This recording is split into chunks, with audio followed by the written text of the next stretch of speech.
And thanks for joining us for WNY News Now for a live special report. I'm Justin Gould. New York Governor Andrew Cuomo announcing just moments ago that he will resign in 2 weeks' time. This after New York's Attorney General released a report last week confirming the several allegations of sexual misconduct against him. Our Julia Gress is live in our newsroom at the alert desk this afternoon with more now on what the governor had to say. And this news, Julia, coming shocking to many on the heels of a conference with his attorney, correct? Yes, this was very different than the conference with the lawyer. We heard her denying the legitimacy of the report and the evidence they chose to include and to not include. Whether that will be seen later on in the separate investigation that's happening, we'll obviously find out. But in 2 weeks' time, we will have a new governor of the state of New York. And like Lieutenant Governor Kathy Hochul said, she is ready and prepared. Yeah, and I think the big thing with Governor Cuomo, he slipped this resignation into this live broadcast, which I think one thing that, while being fair to the governor, we have to recognize for our viewers is a lot of times when he holds public announcements, he doesn't give us too much detail. But let's listen specifically as to what the governor had to say. And wasting energy on distractions is the last thing that state government should be doing. And I cannot be the cause of that. New York tough means New York loving. And I love New York. And I love you. And everything I have ever done has been motivated by that love. And I would never want to be unhelpful in any way. And I think that given the circumstances, the best way I can help now is if I step aside and let government get back to governing. Now, this on the heels of the Assembly Judiciary Committee yesterday meeting and discussing and laying out really their plan to impeach the governor. One of the other big things that we noted, Julia, this entire time is the governor proclaiming his innocence, that he didn't do these acts to the extent that they're alleged. And today, I know we heard from him again on that front with this apologetic tone, not necessarily admitting to the sexual harassment acts, however, continuing to apologize to what is this growing list of women here in New York State who he closely worked with. Yeah, he's walking a really fine line between that apologizing and admitting to what he allegedly has done. And the news has been covering a lot about his capitalization of the Me Too movement.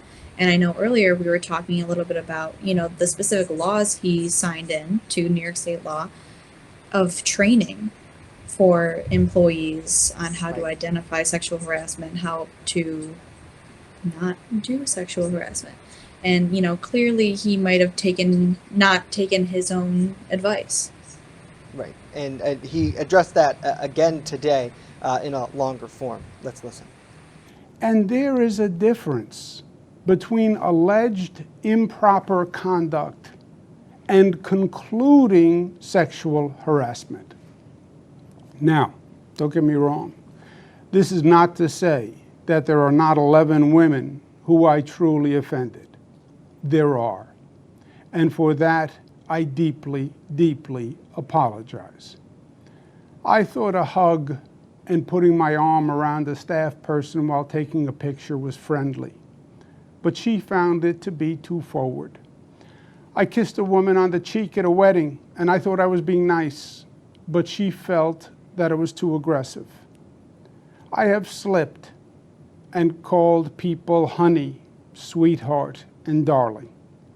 I meant it to be endearing, but women found it dated and offensive. I said on national TV to a doctor wearing PPE and giving me a COVID nasal swab, "You make that gown look good." I was joking. Obviously, otherwise I wouldn't have said it on national TV. But she found it disrespectful. I take full responsibility for my actions. Now, one important note here is that there are several criminal probes underway into the governor's behavior, one most notably by the Albany County District Attorney in reference to one of the accusers who just came public this week in a CBS News report. Yeah, I mean, these criminal charges that he's calling a distraction from COVID or other issues are a little bit more than a distraction. These are criminal offenses that have to be thoroughly investigated. And like we've talked about, the investigation is different than a trial. And he will receive a fair trial whether he is the current sitting governor or not. So we'll just have to wait to see how that plays out. Yeah, absolutely. Julia, thank you very much for continuing to cover this breaking story for us. If you're just joining us, the headline on the screen is correct. New York Governor Andrew Cuomo announcing he will resign in 2 weeks' time amid a number of sexual harassment allegations. I want to bring on New York State Assemblyman Andy Goodell, who is joining us live in studio, originally scheduled to talk about what the impeachment process against the governor would look like, Assemblyman. But obviously now that more than likely going to come to an end when he does resign.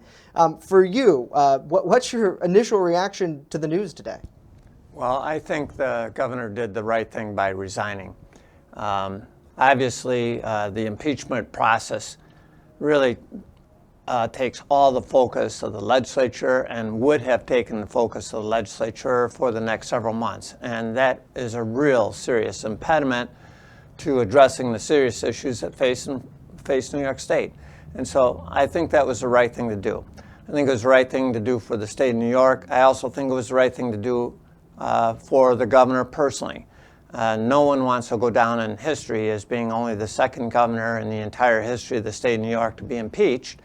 And it was pretty clear that the Assembly Judiciary Committee was moving forward with an impeachment investigation that included not just the sexual harassment claims, but the nursing home order that sent COVID positive patients into the nursing home, resulting in New York State having some of the highest death rates.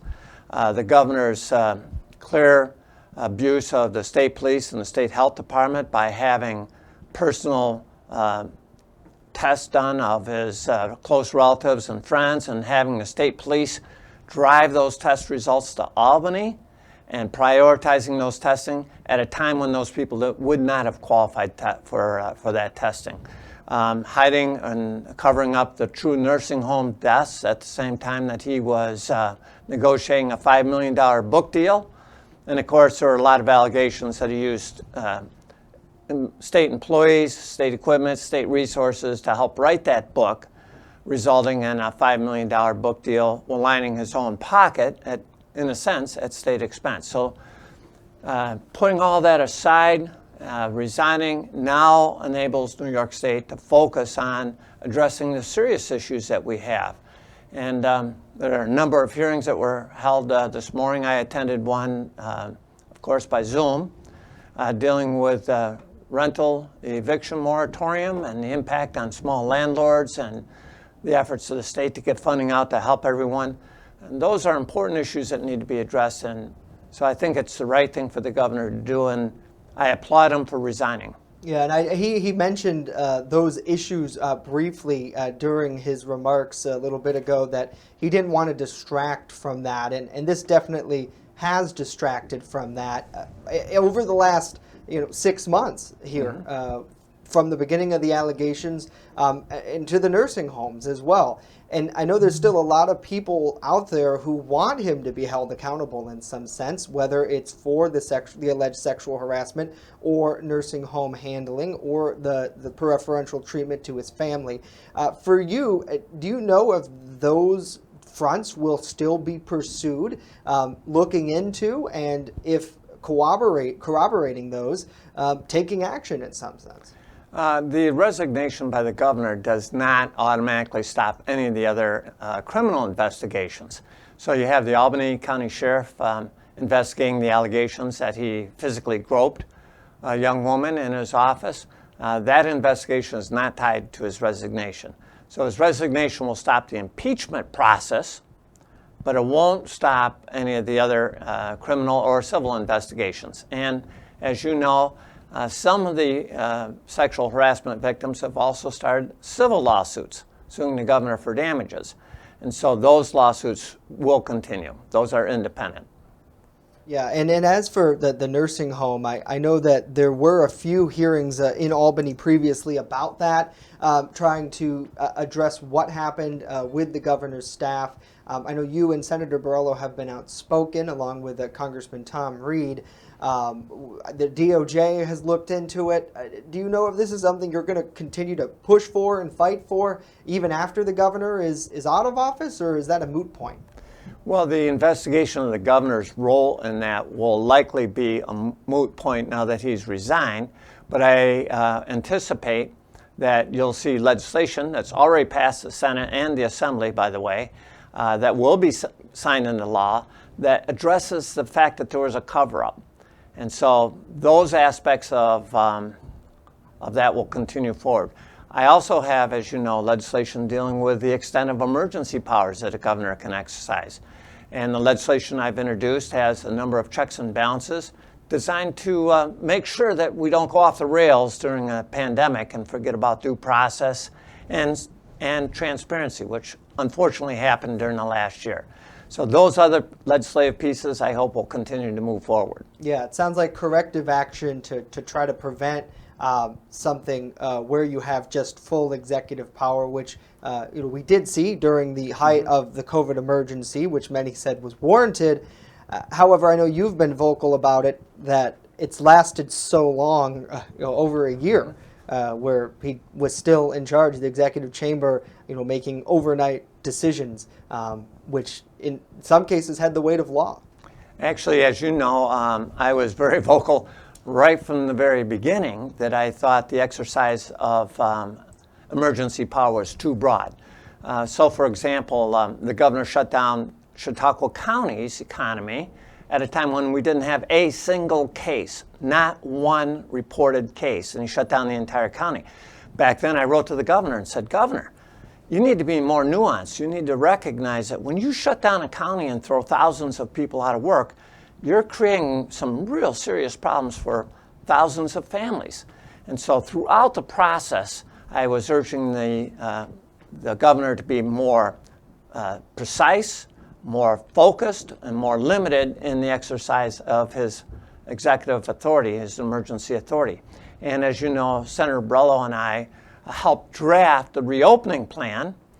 And I was very thankful at that point in time that the governor recognized that the reopening plan should be based by region, not statewide.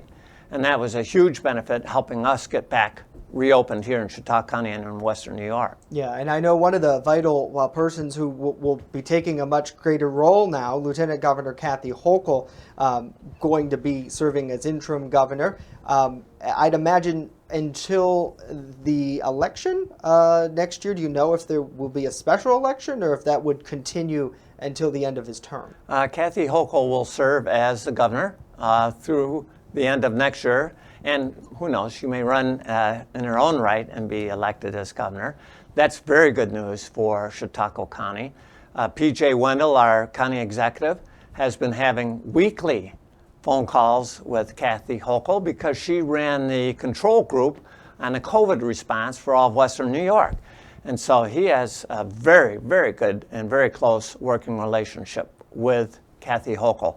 And I would point out that when Senator Borrello and I submitted our proposal for reopening New York State by a regional basis, I placed a call to Kathy Hochul on Friday, and Saturday morning I got a call back from her saying she read it, she thought it was a great idea, and she was pitching it to the governor on our behalf.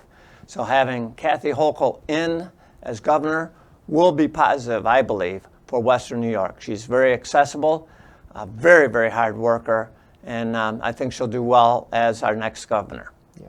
All right, Assemblyman Andy Goodell, thank you very much for coming on the program today. Previously scheduled to talk about the impeachment effort, but now we know New York State Governor Andrew Cuomo announcing just a little bit ago that he will resign in 2 weeks' time. We have a lot more coming up in addition to Governor Cuomo's breaking news, but some other local news here locally. The search for a wanted Chautauqua County man, now offering some tips on the latest on that in the county sheriff's investigation when we come back. Stay with us.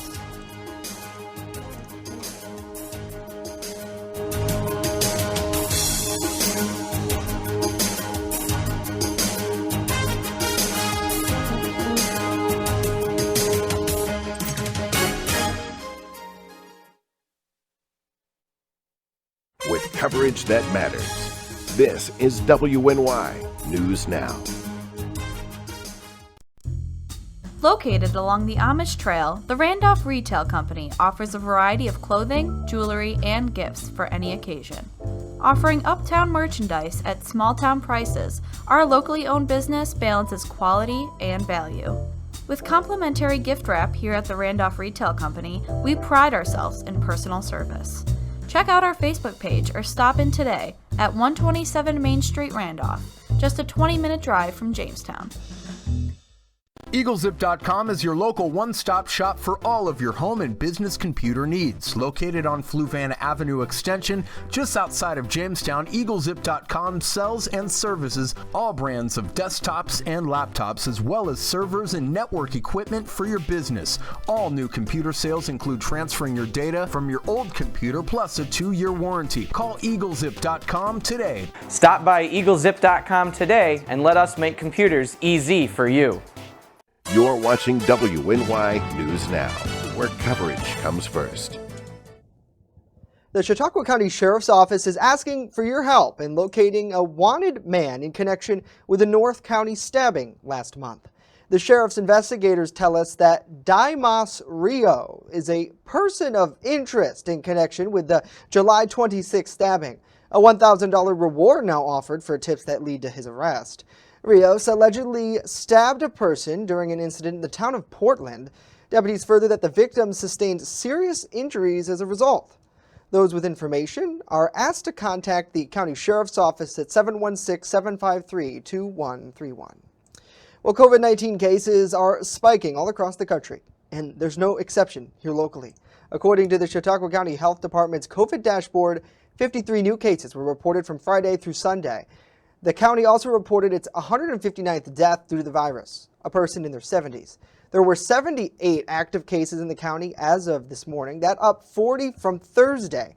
There are also 4 hospitalizations, with the county's 7-day average positivity rate up 4.5%, the highest since February 8th. Meanwhile, in Cattaraugus County, the health department reported only 9 new cases there on Saturday, bringing the county's total number to 5,800 since the start of the pandemic. Well, researchers at the U.S. Department of Agriculture now finding COVID-19 antibodies in, get this, wild white-tailed deer, meaning the animals were affected by the virus. The deer were found to be infected with the virus in nearly Pennsylvania and 3 other states. And with deer hunting as popular as it is in our region, we wanted to know, what exactly does this mean for local hunters? Haley Potter with our news partner, Erie News Now, setting out to find the answers. Several white-tailed deer in multiple states, including here in Pennsylvania, tested positive for COVID-19 antibodies. You shouldn't be surprised that this disease bounces from humans to animals, animals to humans, back to a different animal species, because coronavirus is, all mammals. Epidemiologist Dr. Becky Dawson says there's no way of knowing how the deer contracted COVID-19. It could have been from a human, a rodent, or any mammal, so we wanted to know the risks of consuming deer meat and hunting. Dr. Dawson says we don't have any evidence right now that COVID-19 is spread through our food supply. It's spread through droplets. But as we know, there are a lot of deer right here in Pennsylvania. So what should hunters maybe do before they eat venison? Make sure that you cook that meat thoroughly to the right temperatures so that you can kill off any viruses, bacteria, fungus that may be in the meat itself, and then really good hand hygiene for all of our hunters. She says as hunters clean the deer, they need to make sure they keep themselves clean as well, just to be on the safe side. I don't think there's any clear risk from the deer to the hunter. She says the real risk is still being in close proximity with other humans, spreading the virus that way. The real focus needs to be on how do we stop the spread from human to human, because the trickle-down effect will be if we stop spreading into each other, we'll stop the spread back into the animals that we might come in contact with. Haley, thank you. Experts say the USDA reporting this new data is in an effort to be more transparent, not to tell us to change our behaviors. She says the best we can do right now is the same thing we've been hearing: get a vaccine, wear a mask, and protect pets when they're outside and check what they're getting into. Well, the Warren County Fair kicks off its 90th year celebration today. Most events are scheduled from today through Saturday at the fairgrounds in Pittsfield. In addition to the 4-H and livestock, there is also exhibits, rides, and entertainment. The music lineups include Diamond Rio and Rockland Road. There's also an antique acrobatic show and stock car football, along with antique tractor, lawn and garden, and truck and tractor pulls. A few of the scheduled events are available online. You can check those out. Certainly pretty cool to see that the Warren County Fair, obviously no Chautauqua County Fair this summer, unfortunately. But we thank you for joining us for WNY News Now as we cover the day's news, which have been pretty busy. New York State Governor Andrew Cuomo announcing that he is resigning, and that's really the big story. If you missed that, this broadcast will be available on demand, and you can watch that as well, and we have more information at our site now, WNYNewsNow.com. Good to see Ed, good to see Joanna, great to see Wanda and Jessica. Joanna timing in, going to see Diamond Rio tonight, so certainly it'll be hopefully great for down there in Warren County. The man who will have some more information on that is right here, Chief Forecaster Dakota Hunter. What are we looking at? You think it'll be good for the concert? Well, we could be good for the concert for a little, you know what? I'm a big Diamond Rio fan, and I can't think of any songs at the moment. Let's just go to the graphics. I'm just going to pick right up from that. Let's go right to the graphics and talk about the low temperatures from last night or from this morning. This is where we started the day. 68 here in town. Also in Clymer, 69 Randolph, 75 Dunkirk, 73 in Fredonia. So it was another mild and muggy night, and that's going to continue through at least the next several days. It's not going anywhere. The clouds kind of abode. We've seen a few cloud breaks in between the rain coverage that we had. That's kind of been coming through this morning. Right now we're at 79 as of noon hour, a healthy southwest wind of 20. We have a wind gust of 29, and this is the issue, the dew point at 69. So the dew point is making it feel a lot more humid out there, and this is the forecast heat indices over the next 5 days. So today the peak heat index will probably be around 90, 91 degrees, but look at where it goes for Wednesday and Thursday, up into the upper 90s. Now, according to the Weather Service in Buffalo, the minimum criteria for a heat advisory is 95 degrees. So we may get a heat advisory for the southern tier tomorrow and possibly into Thursday. We're not sure on that. The Weather Service hasn't issued one yet, but if the Weather Service does issue a heat advisory, we'll of course update you on that. Friday back down to 90, but look at the weekend, down to 77 for the peak heat index, and that's as a cold front comes our way on Friday night. That will start to usher in some much cooler air. So First Defense Doppler radar is kind of cleared out now from where it was this morning, just a few straggler showers down across northwestern Pennsylvania. But here's the weather setup. We have two areas of low pressure, one off the northeast coast, one up here in the upper Great Lakes. All this moisture is moving on in with that southern wind aloft, so that's also helping to fuel the showers and thunderstorms that we have. Here's the newest run of Future Scan showing you those showers and thunderstorms through the afternoon. We may get another round of showers and thunderstorms developing, and there could be a chance a couple of these could contain some heavy rainfall along with some strong gusty winds as well. That clears out overnight tonight. Tomorrow, basically a repeat. Scattered afternoon showers and thunderstorms thunderstorms. We may see some in the morning, and then those clear out as we go into Thursday. We'll see another chance for showers and thunderstorms through the day on Thursday, but there will be a change coming our way. Looking down the road into the weekend, this is what's going to be happening here. Jet stream pulls back down to the south as a trough moves in. We're always cooler on the east side of high pressure, so that ultimately means cooler air is going to be surging on in for the weekend. So let's take a look at where the temperatures are going for the afternoon hours. The inland areas likely lower to mid 80s across much of the region. It's hot and humid. What a surprise. Scattered afternoon showers and thunderstorms with a healthy wind. Now the next 7 days of your life are on the screen. 87 tomorrow, 85 on Thursday. We cool down Friday late, a scattered shower on Saturday, 77, and then the sun returns for Sunday and Monday of next week. Justin? All right, Dakota, and with that sunshine comes this hot and humid summer. And as summer enters its late stages, bugs seem to be popping up everywhere. Mosquitoes and ticks, however, are especially prevalent and pose a risk to your health. WNY News Now's Jason Rutman hearing from a public health official with the county who explained how to keep yourself safe while still enjoying the nice weather.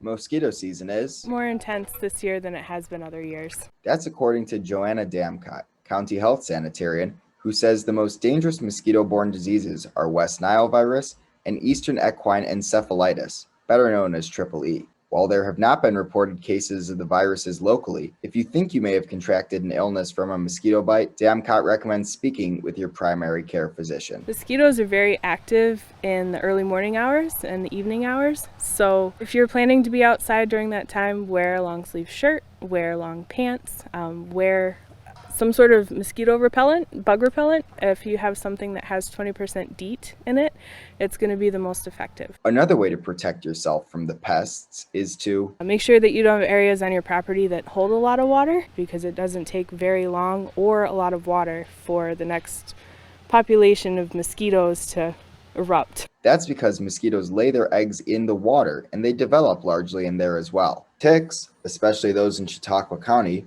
are notably more dangerous than mosquitoes. According to data collected in 2020, 62% of ticks tested had the bacteria that can lead to Lyme disease in humans. If that tick bites you, that's not an automatic transmission.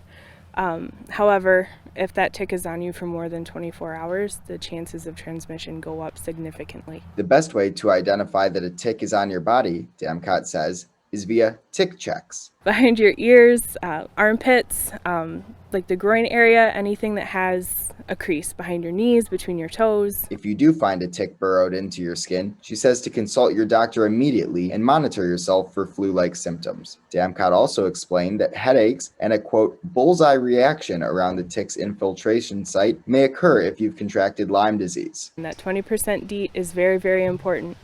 You're gonna set a fashion example here as well. We want you to wear light colored clothes, long sleeves, long pants, and we want you to tuck your pants in your socks. If you do get a tick on you, there's a very specific way to safely remove it. You need a pair of pointed tweezers. Don't get a flathead tweezer. What you can do is you can squish the body of the tick and it will regurgitate what's in its stomach into you. Get a hold of that tick right at the mouthpieces and pull gently. Then you should check to see if all of the pieces came out of your skin cleanly. Jason Rutman, WNY News Now. Oh boy, talk about an itchy story. I don't know about you, but gosh. Squeeze the tick and it will regurgitate? Yeah, that's important. Really important note, which I think is you have to have the right tweezers, and you don't want to crush the little guy because it'll, puke into your body. Oh gosh, I can't even imagine. Let us know what you guys think about this in the comment section down below. Excellent report, but wow, it's serious stuff. Right. I mean, ticks are Gross. serious because, ticks carry all kinds of disease. And of course, Lyme disease is the most common one that they carry. But just hearing about how you have to get... Yeah, be careful when you're doing those tick checks. I was talking to Mario, one reporter today, about that, and he's a runner, and he has to remove ticks quite a bit. So yeah, definitely something to keep your eyes on when you're out and about. Well, that's going to do it for the news at noon today. We thank you so much for joining us for WNY News Now. Of course, the news continues 24/7 at WNYNewsNow.com and on our mobile app. We'll be continuing to monitor developments with the Governor Cuomo story as well. We're back here tomorrow, live at noon. We'll see you.